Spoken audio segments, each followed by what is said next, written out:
How did white South Africans get so wealthy? South Africa is the most unequal society in the world. And it freaks me out how many South Africans complain about BEE, or they say 30 years of democracy, isn't that enough for you? In exactly that accent. And how little most South Africans know about economic apartheid. How far colonial and apartheid governments went to lift up white people and suppress people of color for hundreds of years. The simple truth is, black economic empowerment is nothing compared to white economic empowerment. Your parents may have worked hard, very hard, but the paler their skin, the more they benefited from extraordinary government economic aid.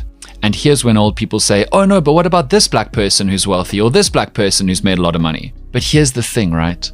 Bad systems always hide behind miracle cases, the radical exceptions that make it out of a bad system even though it doesn't support them at all. They try to make it look like the exception, the miracle, is the average person in the system. And everybody who doesn't make it, well, that's their fault. It's not the system's fault. So here's the issue with white economic empowerment: how white people benefited from extraordinary government economic intervention. You know that speaking about apartheid is hard. So much of it happened off the record, people dispute it. So I'm going to make this super simple. All I'm going to do is tell you about a handful of apartheid policies that were enacted on the record, no doubt about it, that advantaged white people and oppressed black people. So let's start in 1910, when the Union of South Africa was formed. Literally, the country was invented for the first time, and government policies affected everybody in the country. The Second South African War had just ended. It was between the Brits and the Boers, and the Brits won. But they wanted to unite all white people together, especially Afrikaners, because they'd been fighting each other and killing each other for years. And so immediately, they made it that no people of color could vote. Instantly, unite the white people, only they can vote, only they can control the making of the new country. Then in 1913, the Land Act made it illegal, impossible for black people to own land outside of reserves. That meant 93% of all land in South Africa was only available to white people. Then, in the early 1920s, poor white Afrikaners protested that most of big industry was dominated by British companies, and those companies were hiring skilled black workers over them.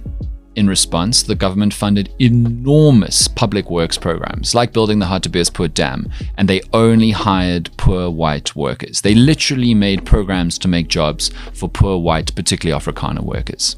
Also in 1925, the Wage Act made a minimum wage for white workers but not black workers, and the government offered incentives to companies applying for tenders. The more white workers you employ, the more likely you are to win work. Let's jump to 1948, when the National Party returns to power and formalizes apartheid for the very first time. And the first thing they do is direct massive funding to social programs and welfare grants for poor white people, and slashed funding for people of color across the board.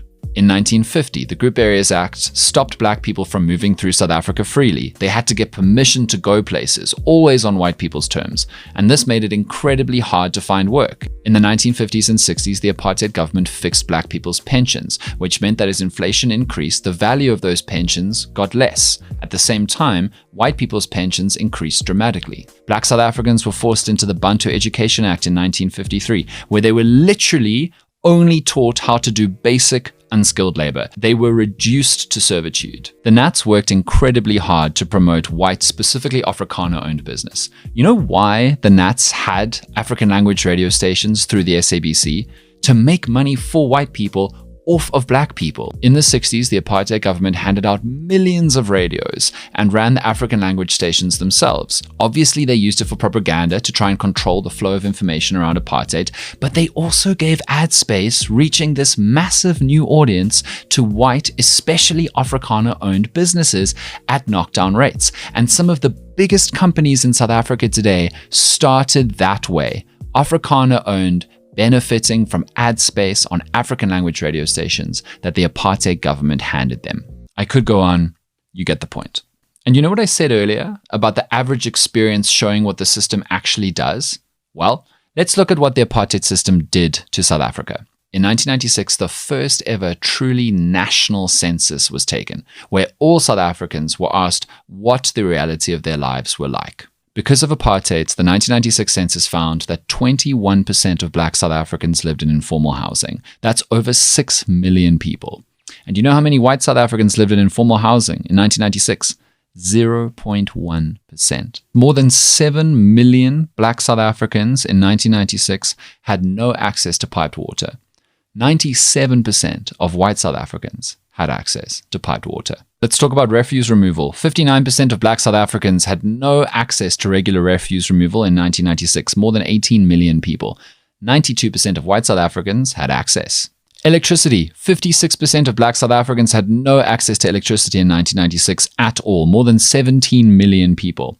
99.6% of all white South Africans had good access to electricity. That is the reality that economic apartheid created in this country. A few weeks ago, there was a news headline. It said, "South Africa not ready for a white president." And you know how sometimes you see a news headline and you think, what a waste. Like, why did you waste the ink and paper on that? Obviously, South Africa's not ready for a white president. Although it does make sense when you see who said that quote. It was the leader of the Freedom Front Plus. Sorry, Die Vryheidsfront Plus. This quote actually annoys me so much because it feels like it's implying that South Africans who aren't ready for a white president are somehow being unreasonable or should change or should think again. I mean, seriously, after centuries of abuse and oppression based on race by white people, and now what? They want trust. They want forgive and forget. That show got cancelled. Trust is earned, and I would say it's pretty damn reasonable to wait a little while longer to see if that trust is deserved. So, that's the issue with white economic empowerment. Thank you so much for watching this episode of The Issue with Dan Corder. We release one episode every single week on YouTube, and we also have a podcast, which you can find on all the streaming platforms, and you can find our socials in the video bio. Please like, subscribe, spread the word. See you soon.